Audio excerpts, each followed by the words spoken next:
Hopefully my dog won't wander through too much, but.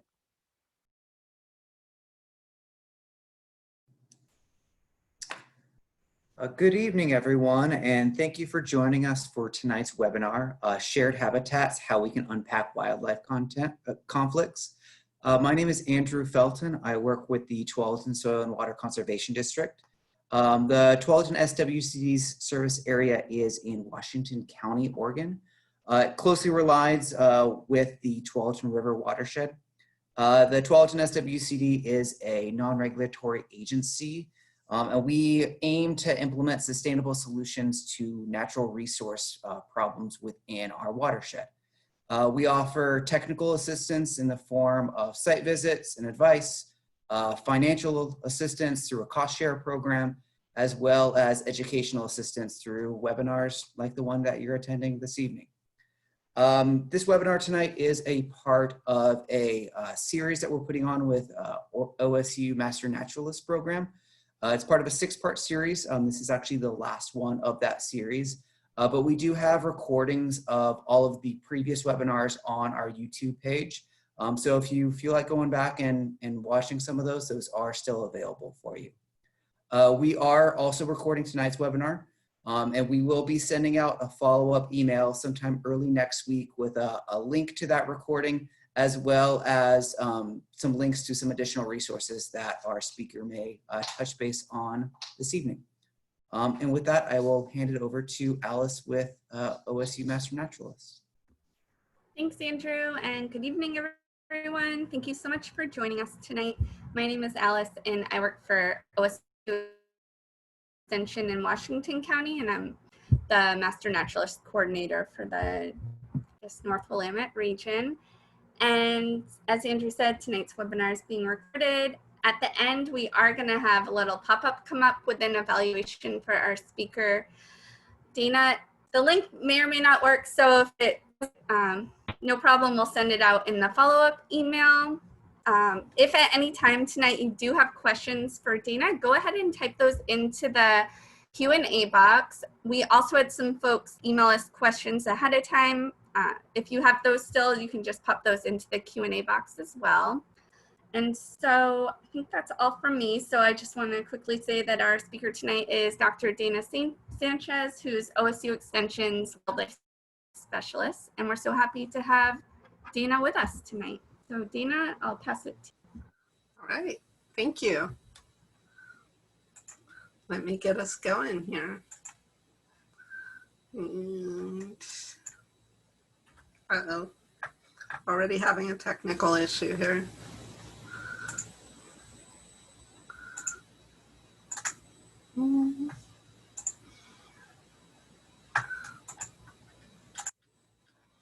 All right.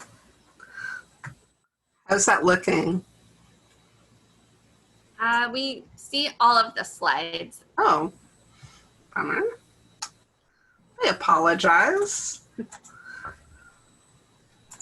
Let's try this again. Let me try it this way. Begin.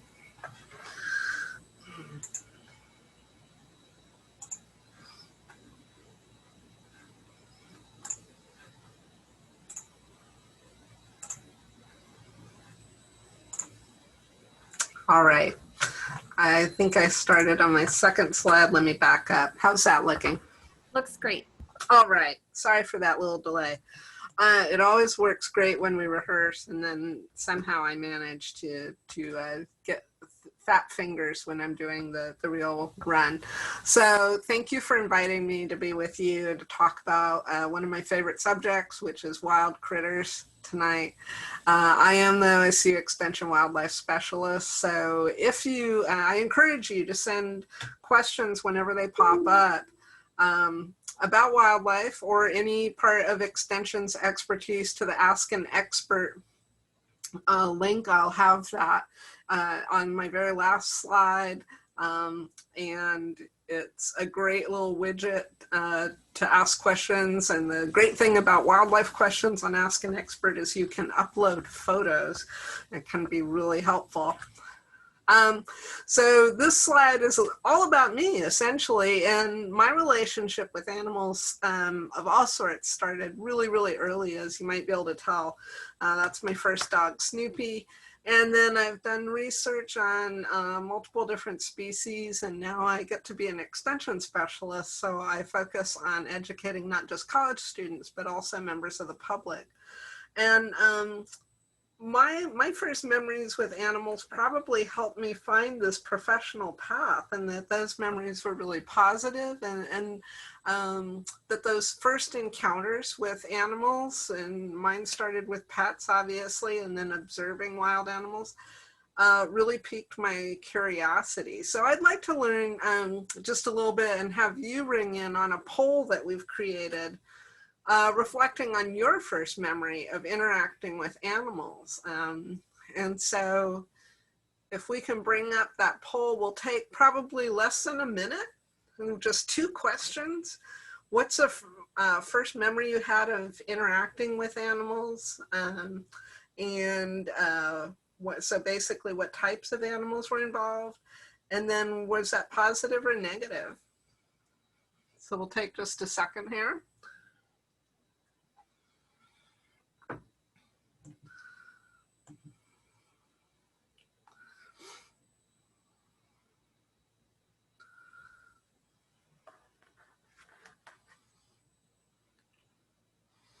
All right, a few more seconds. We've got 17 of our 21 respondents, 18,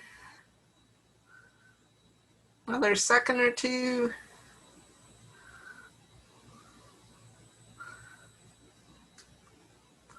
All right, we've got 90% of you responding. Thank you.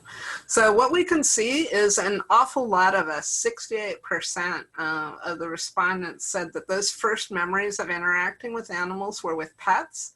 And we've got 95% of those first memories raising really positive emotions. So that's really interesting and helpful. Thank you for playing along with me on that.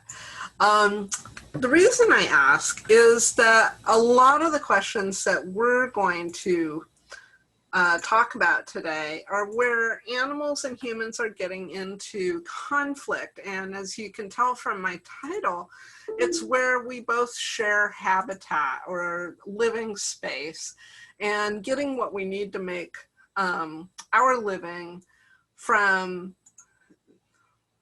try and get the poll to go away now, from our habitat.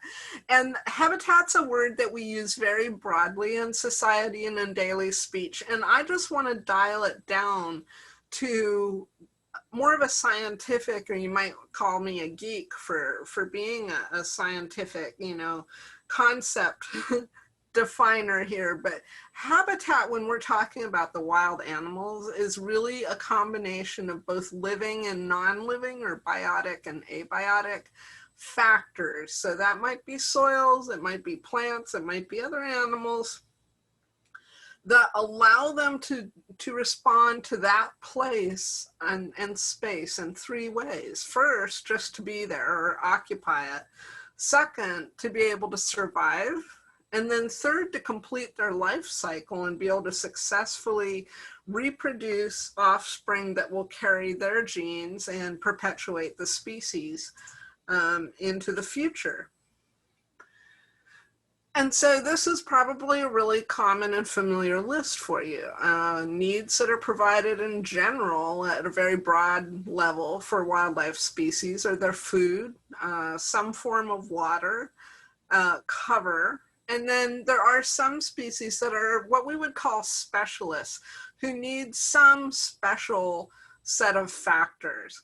And the 2 animals I've pictured here are kind of on the ends of a spectrum, from being very specialist to very generalist, and not just generalist, but really opportunistic.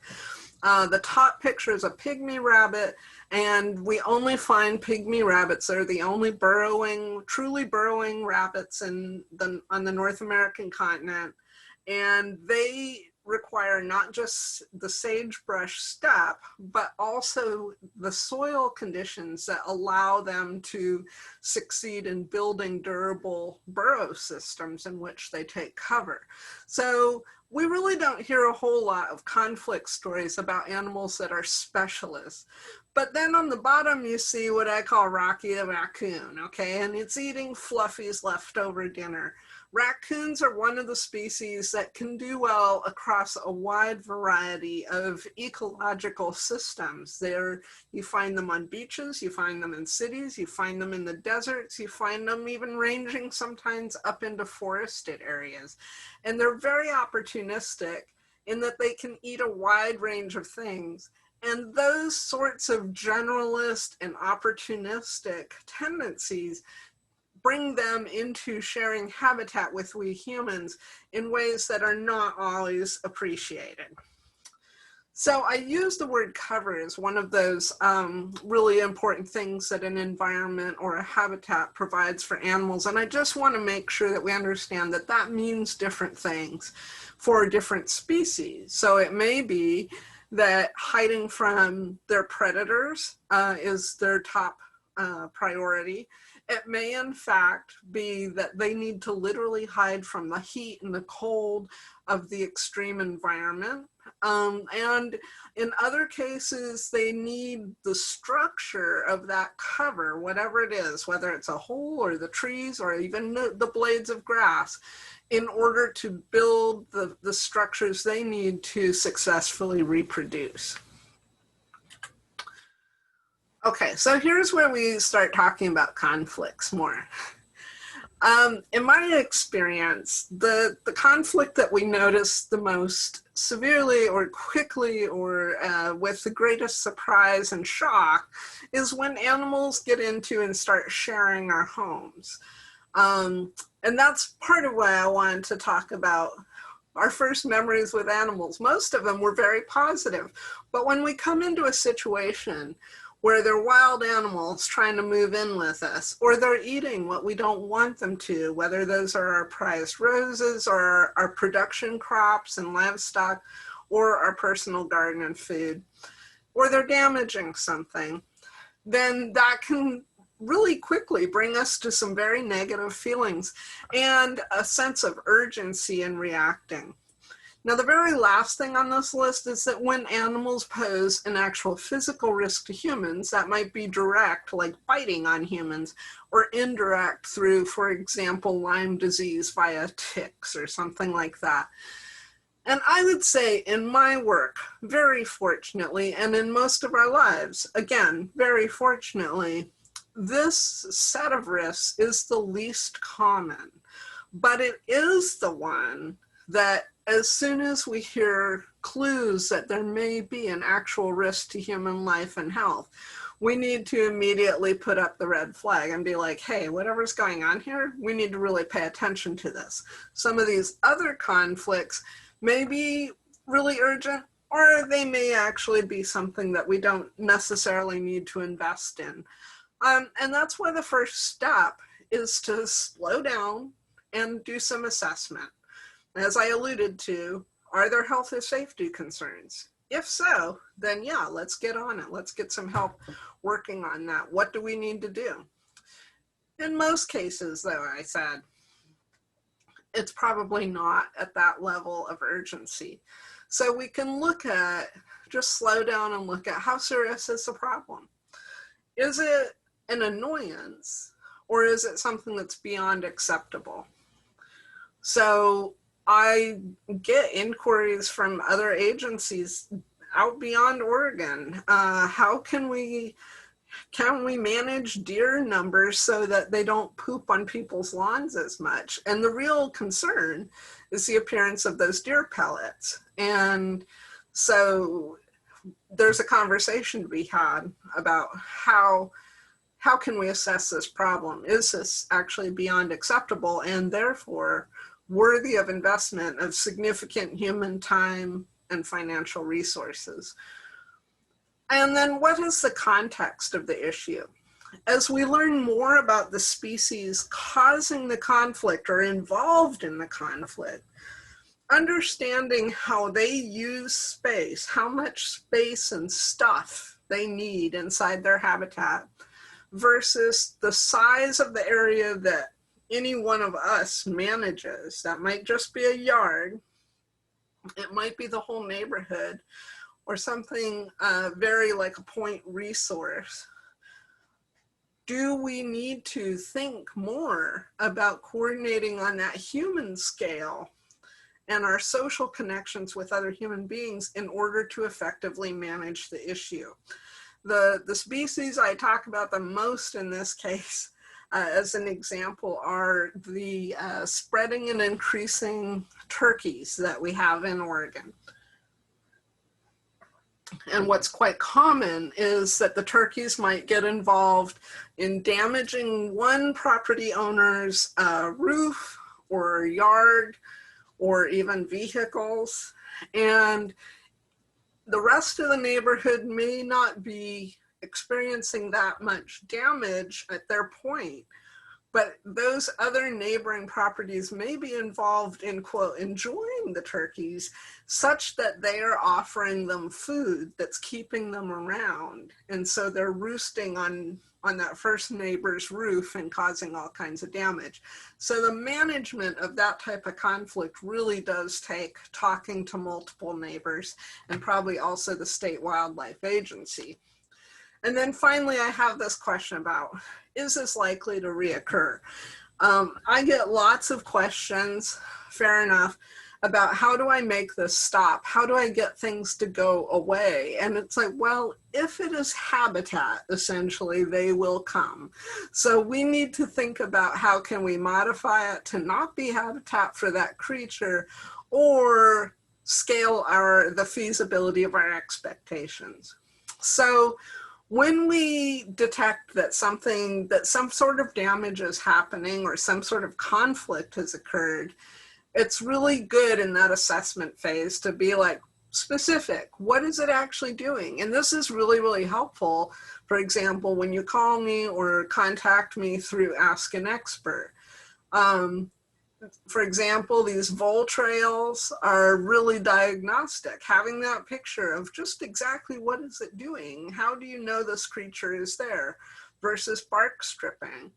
And then with the bark stripping situation, we probably want to zoom in even farther to see if we can tell just how wide are its teeth. So what are the clues that are being left behind that can help us know who's doing this?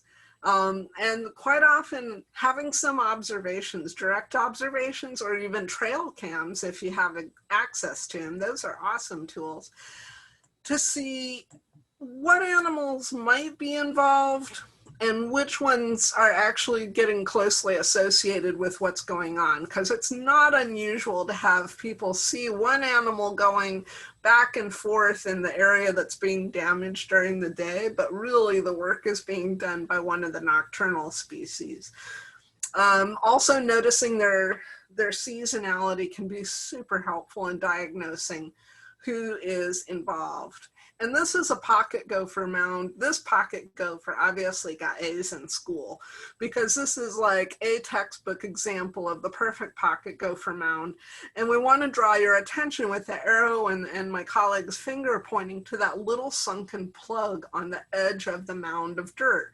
Now these mounds are formed as animals are tunneling and they need to clean the extra or waste dirt out of their way to keep tunneling. And then when they quit pushing dirt out, a little more falls back in the hole after them. This is diagnostic for a pocket gopher. Now, the other species that we have in Oregon that also does mounding, similar to this, would be our mole species. And that, fortunately, they've given us a really easy way to remember if it's a mole or if it's a pocket gopher, because that little sunken pock mark there is going to be in the middle with moles. So molehill in the middle, pocket gophers on the side. And if you're taking photos to try to diagnose with any of these things, whether it's scat or chewing or dirt mounds or tracks, the fresher the evidence, the better when we're taking photos. from these clues, then we can start using the extensive resources that might be online or on a bookshelf at a library or with professionals like myself to help decide and discern just what species are actually involved.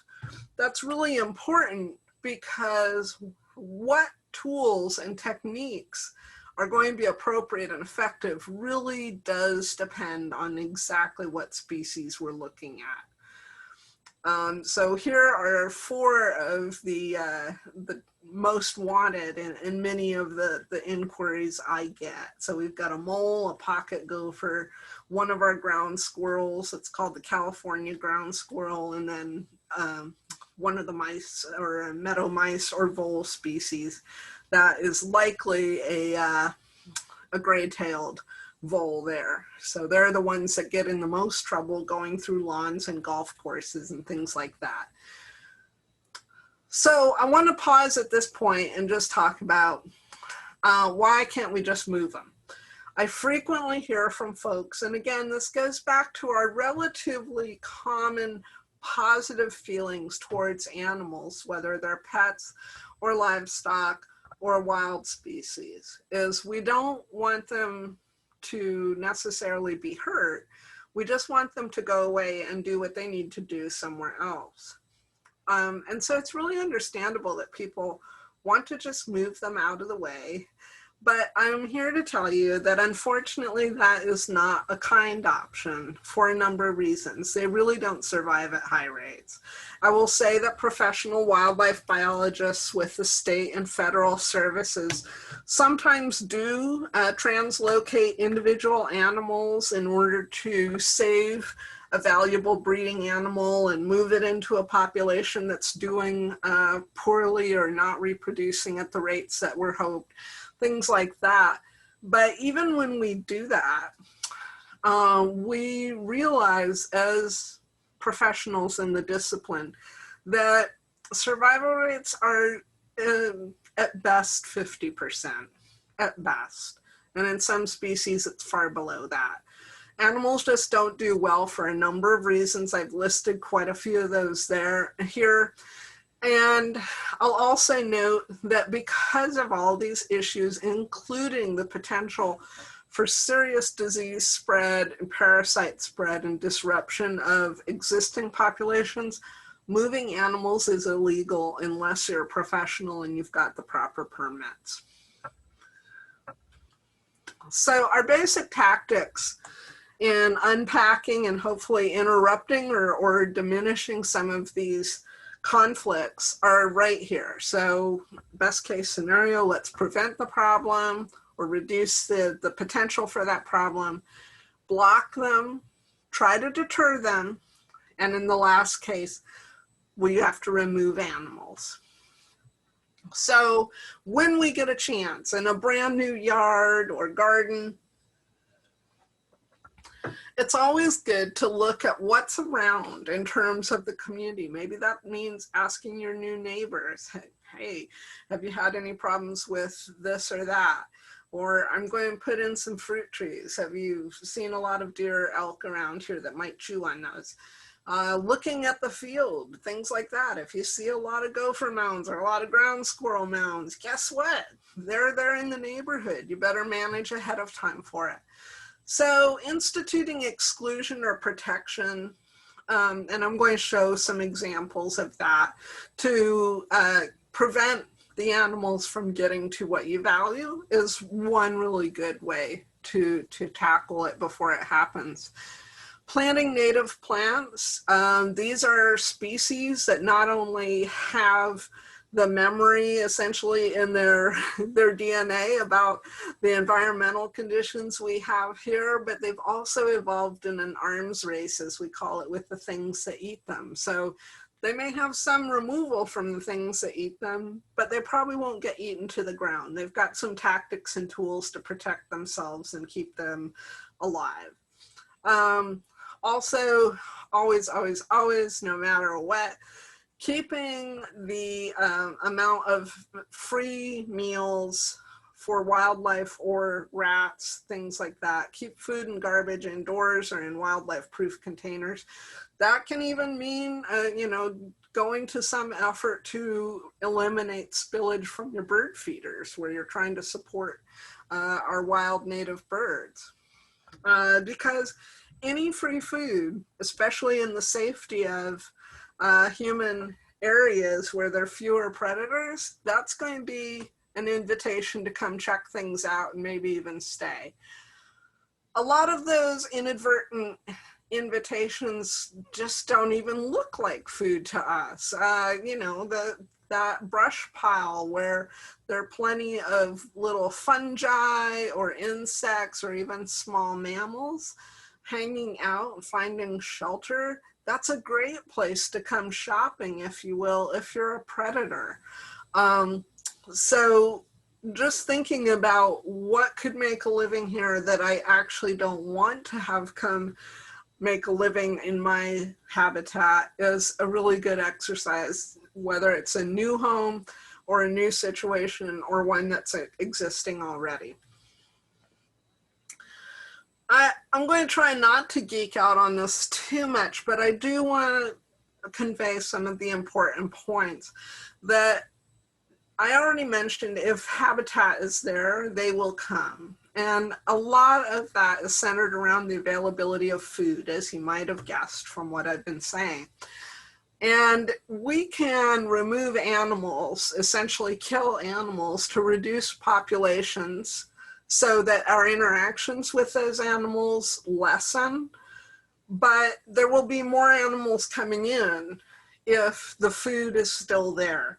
So what I'm arguing here is how we think about as professional wildlife biologists, that if you see on the left side animal population numbers supported, there's a high line and a low line. In our management of that shared habitat, if we want that population to be that lower yellow line, then we really need to not just think about removing animals or killing animals, but also managing our shared habitat to reduce the capacity to invite more animals in. And this is part of making sure that your investments of effort are really going to be effective over a longer term. Okay, so on that slide about basic tactics, the first one I mentioned besides prevention was blocking. And yep, blocking is generally just making some kind of fence that keeps out the particular critter that's causing the problem. That may be a really bodacious, strong, tall fence to keep out members of the deer family. So here it would be deer and elk. I will mention with that shorter fence that shows like chicken wire going down the side and then out under the ground, please don't use chicken wire. It won't last very long, especially in the rain that we get. So use hardware cloth that's far more robust over time. But that little fence is a good example. That's probably 3 or 4 feet tall in many cases. Folks use that design of fence when you're wanting to contain kids and pets, for example, but keep, for example, skunks or coyotes from digging under a fence and coming into something on the inner side there. Quite often a fence like this, if you don't want to go way big up and tall and have something that looks kind of like more like a normal yard fence around your house, and you want it to not be dug under, if you also have things like coyotes that you're concerned about jumping in, adding a single electric wire like you see on the lower left here is a really good option. Now, I'll also admit that keeping electricity working outdoors in the conditions that we see and with vegetation blowing around, it takes some additional maintenance. And it really does, you know, I always tell people this, it only works when it's on, okay? And so the maintenance is worthwhile because those animals, whether they're deer, coyotes, or even your domestic cows or 4-H critters, things like that, they'll test that fence because we see them doing that. So if it's off, they know that they've got a free ride through there. Sometimes fencing is closing access to the vulnerable parts of our own homes. So that might be those, how do those little crawl space vents get broken open? It happens, it's mysterious, but once they're broken open, that can be, unfortunately, a great way for numerous species to discover a crawl space and take up residence and make their nests and even get into the walls.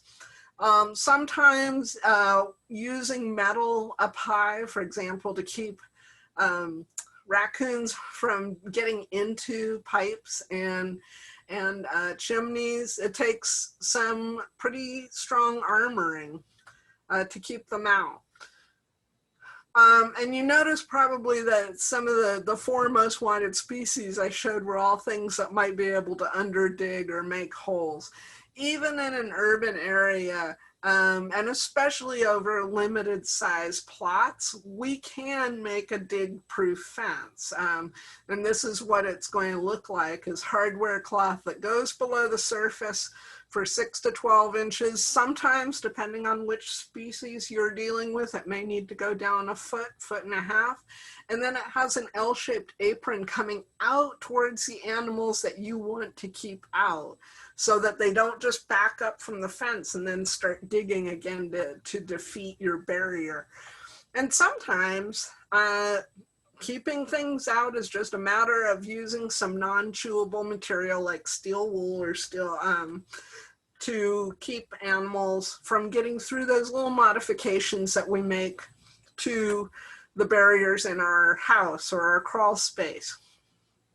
Here are some pictures of other modifications. So this is a really good example of down here to the left of if you move into that new yard or you're building a new garden and you notice that there are lots of telltale holes or molehills and you want to make your raised beds, I would definitely invest the extra couple bucks and put hardware cloth under the bottom so they literally don't pop up in the middle of your just about ripened crop.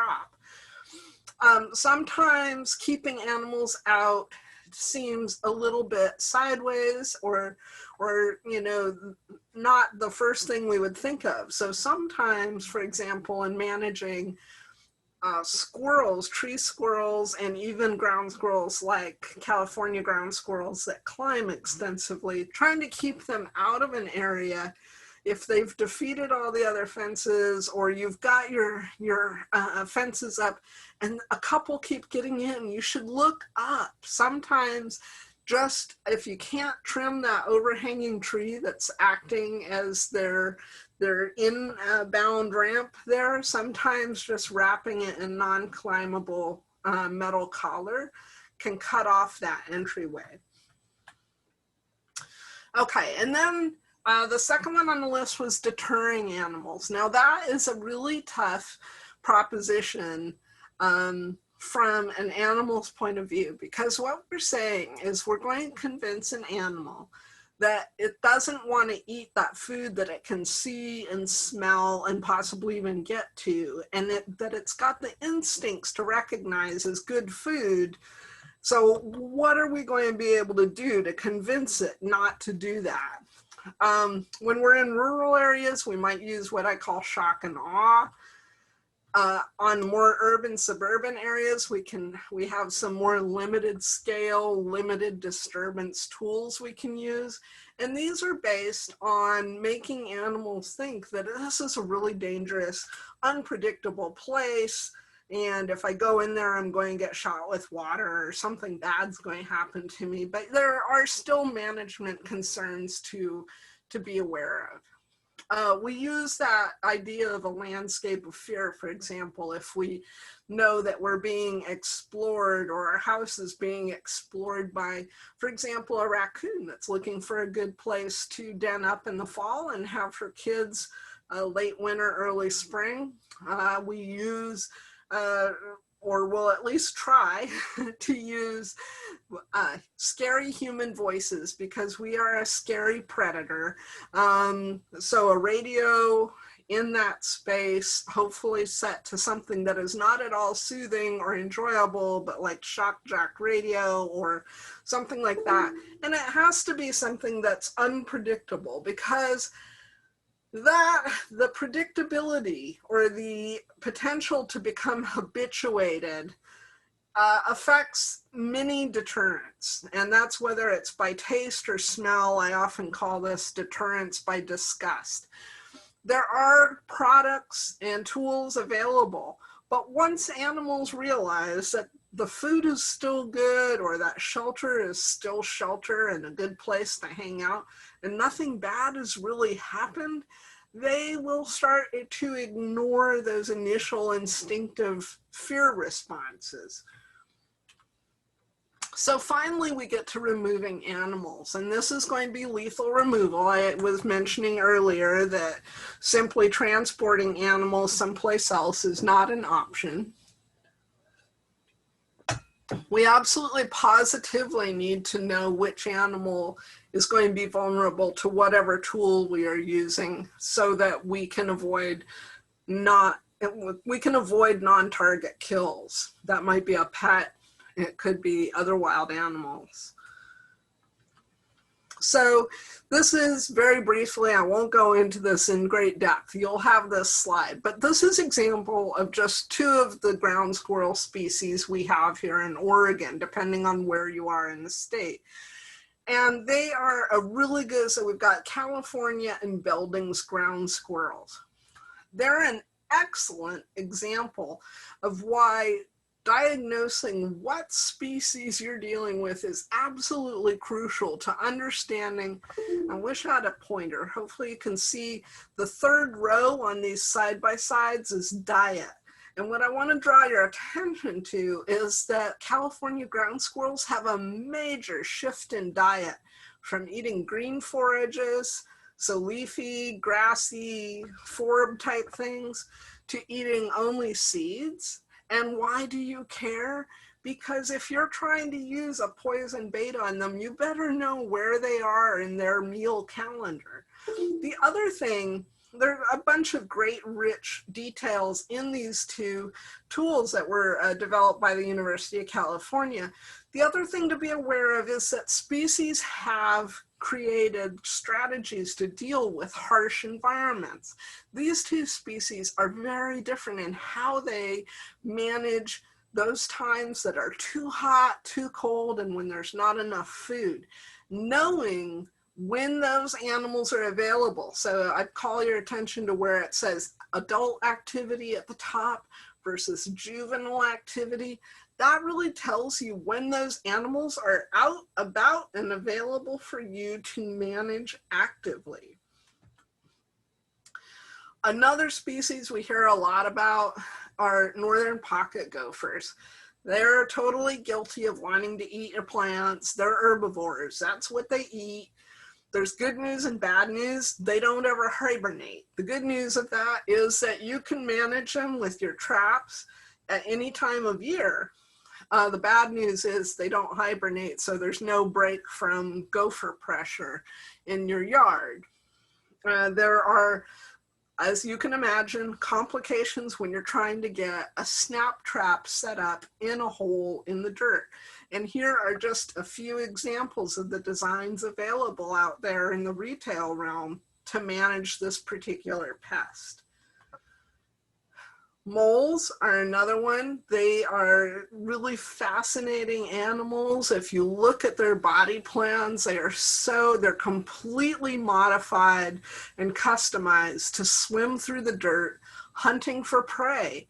And that's right, this is an animal that's a carnivore. I mean, it is a hunter, a fierce predator. And they get in trouble with us generally because of those molehills. Okay? It's generally not because they're actually damaging plants. The majority of species don't chew on plants. And they are one that is challenging because they appear and disappear seasonally as they follow their prey deeper in the soil. Trapping them is really tricky.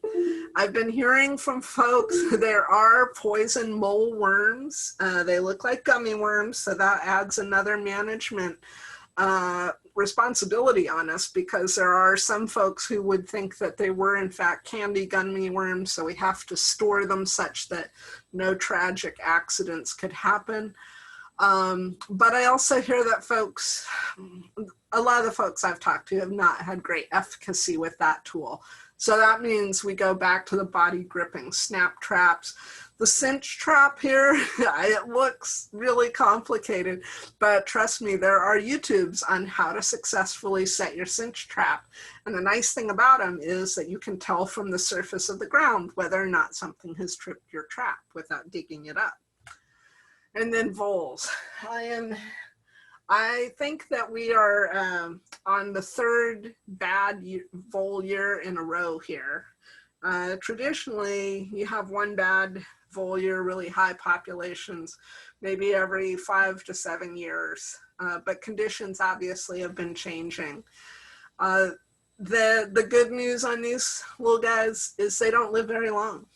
The bad news is that they sexually mature at the age of 3 weeks. Their pregnancies last about 3 weeks. And you can end up with what I call the magic of overlapping generations and exponential population growth. So while great-great-grandma is still having kids, the next 4 generations are also having kids all at the same time. That's what we mean by overlapping generations reproducing. In a really high vole year like the one that we're experiencing, even you can use snap traps just like a little mouse trap on relatively limited areas, but otherwise on larger areas and in extremely high population years, you almost have to till or rip that soil to disturb their burrow systems, and you'll also kill a few of the animals that way and essentially start over or use toxicants. When we use toxicants, they are a tool, but they're tools that we have to use properly, meaning you have to read the label. And if it says that you can't use it in a yard, then you can't use it there. If it says that you can only use it on blueberries in a certain season, that's the law. You have to follow the label because those restrictions are there for a reason, to avoid non-target kills. I wanted to make you aware of some private contractors called wildlife control operators. There is a long link, that's why I pasted the whole thing in there, that gives a listing of folks. These are individuals just like you and me. They have private businesses. They probably have, quite a few of them have specialties in terms of what species. They've got great skills at either removing or doing exclusion work. But just like any other contractor, please ask for a free estimate before you sign on the line. And finally, I just want to remind us to keep wild animals as wild as possible, especially when we're looking at larger bodied animals.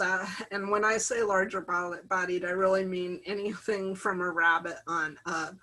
An animal that habituates or loses its fear of human beings is already on the road to a really bad outcome. They should fear us because we are apex predators. And then when you add food to that equation, when they learn to closely associate food with humans, sometimes that's even deliberate, where people will be feeding the animals so that they can get closer to them, because understandably, people are fascinated with wild animals. But by associating food with human bodies, we can create animals that have to be killed because they become aggressive or a real risk for human beings. So I just encourage us all to be good neighbors to each other. If you see somebody that's creating a situation like this, please stop them or refer them to somebody like me who can explain why we just don't want to be feeding raccoons face to face, things like that. And finally, here is the Ask an Expert portal at the very bottom. again, I really invite you to use our expertise. We're here for you, whether that's a fall canning question or a wildlife problem that you need to bust. We're here for you. And I think that's all I've got. Hey. There I am. Thank you so much, Dana. Yeah, thank you. Very interesting. We do have a few questions, so I guess we'll just go ahead and get started. Awesome. So the first question is, I noticed burrowing around my plastic compost bin, so I lined the bottom of the bin with hardware cloth. Subsequently, I've seen burrowing around the bin. Do you have any suggestions? I do. Well, I actually have more questions, which is pretty par for the course with me.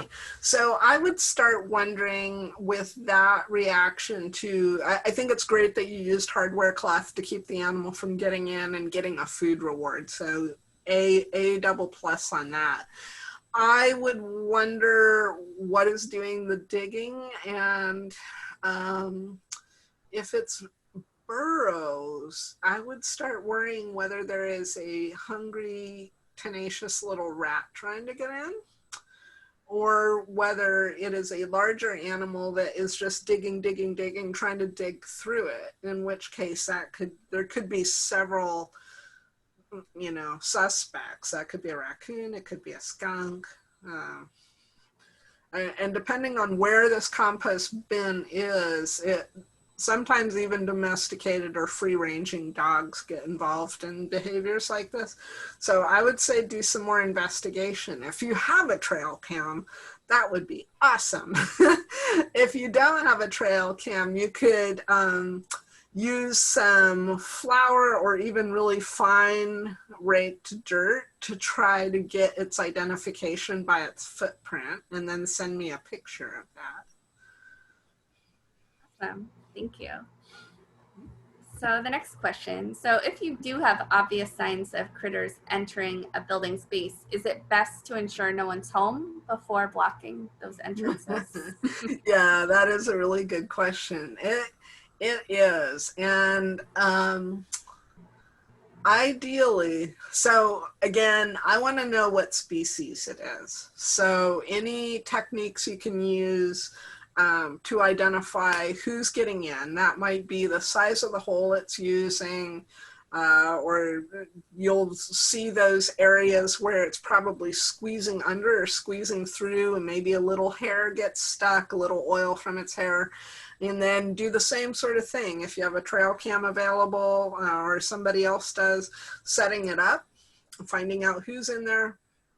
That would be really good, because the first step is going to be identify what species it is. And especially this time of year, that's going to tell me a lot about whether they're likely to have kids in there. And if they do, then we absolutely positively want to make sure those offspring are old enough and mobile enough to get themselves out of the situation. Because if we make a barrier between mom and kids, really bad destructive things could happen, especially if it's a raccoon or something like that. The other downside to trapping somebody in there is if there are just no resources, they're probably going to die, and then you're going to have a stinky, degrading body. Once we figure out when it's a good time to exclude them, we're going to build something called a valve, a one-way escape valve. And that looks different depending on whether you're trying to keep a bat literally from coming back into a belfry or a chimney. It looks obviously bigger and a little bit different, but it's basically a flap of either, it could be hardware cloth if it's a larger animal, or it could even just be netting, where an animal can push its way out and then it can't get back in because the flap closes. And then you can do the permanent exclusion. So yes, to answer the question you actually asked, it's a really good idea to make sure everyone's out. Awesome.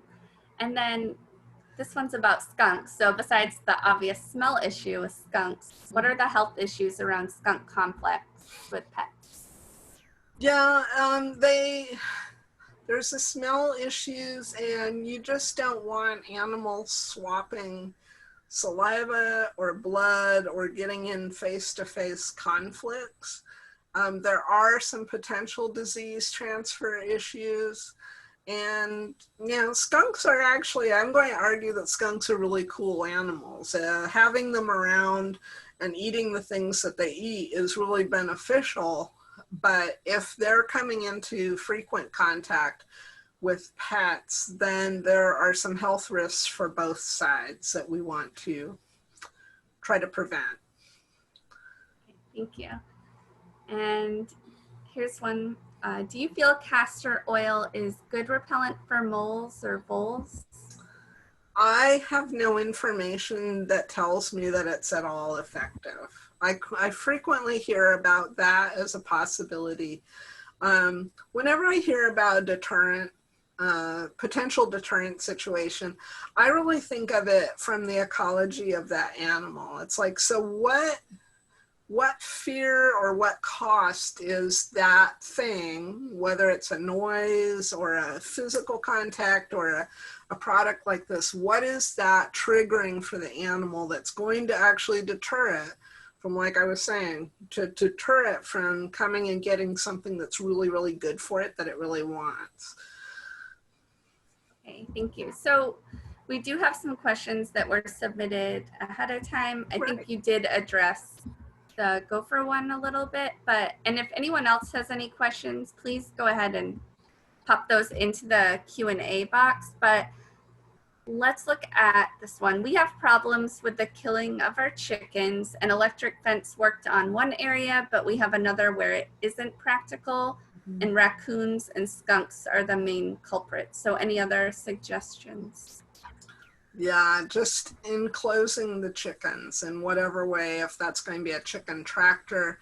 It's hard to know without knowing the size of your flock and the area in which you're working, what's going to be the best and most feasible solution for you. But there are all kinds of animals, for better or worse, that key in on chickens as like, yeah, that's dinner. Even rats, I've even heard of rats, although they might not be able to get into the whole chicken. They've been known to pull parts of chickens through holes in wire and chew them off. And so my coop, for example, has that 1/2-inch hardware cloth underneath the entire thing and all the way up and around it. It's like, so just finding a way to make sure they are predator proof all the time. There's no way that you or I can try to convince those predators not to take relatively easy, highly nutritious prey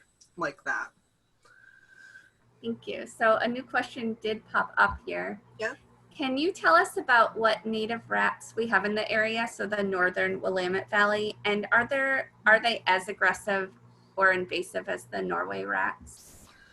We have a number of rat and mice species, what we would call rat and mice species, but they are all New World species. I wouldn't call any of them, quote, aggressive.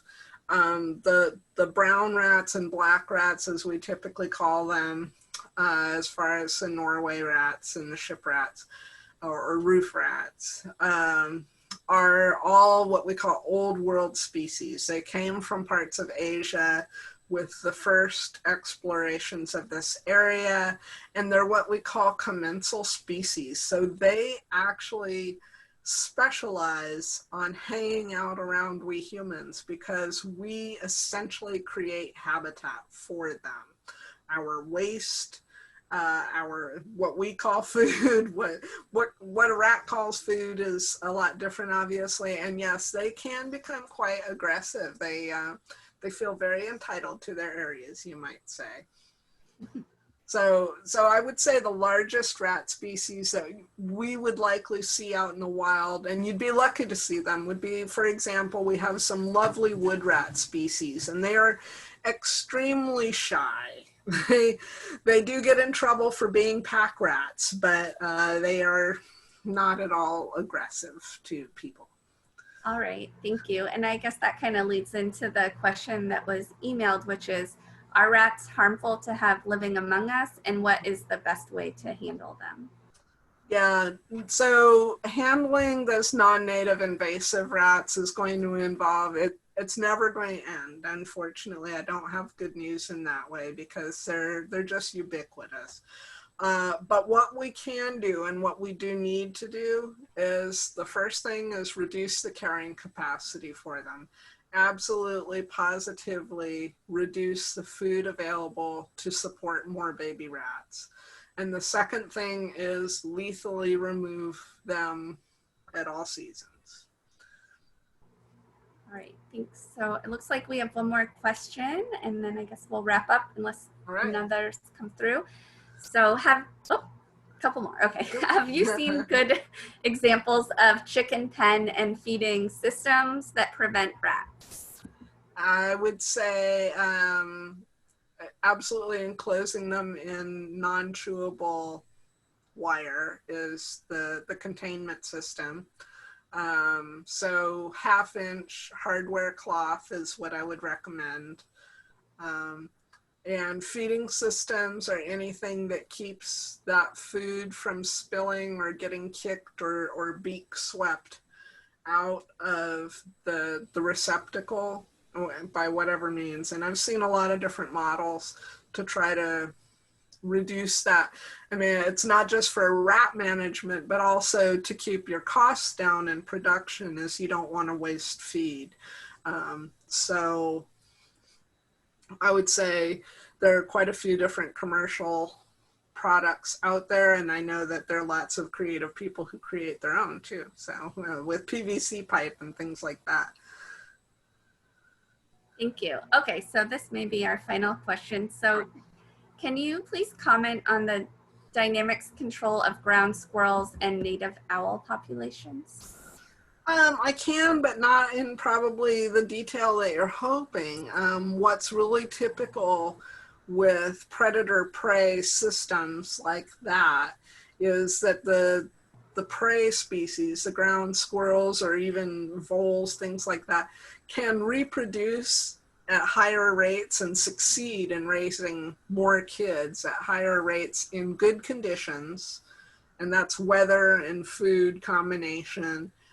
Then the predators can ramp up their production. So there's always going to be a time lag. We typically see these curves that kind of follow each other, and then there'll be one right behind. It's like two overlapping waves. So you'll tend to see an increase in a prey species like a ground squirrel. And the subsequent year or two, you will see an increase in the number of predators of all kinds, you know, whether they're the owls or the hawks or the many other things that would more than happily eat a ground squirrel. But they just can't drop it into a higher gear and crank out more owls or more hawks or more bobcats that same year. So. Thank you. So I think that looks like the end of our questions. And as we shared earlier, we will share out a copy of Dana's presentation, also that Ask an Expert website, which is great, as Dana said, for any question you may have. And yeah, hopefully this evaluation will pop up after we close. If the link doesn't work, we'll resend it in our follow-up email. So Thank you so much. yeah, thank you. And thank you everyone for joining us tonight. Be well. Thanks. Take care.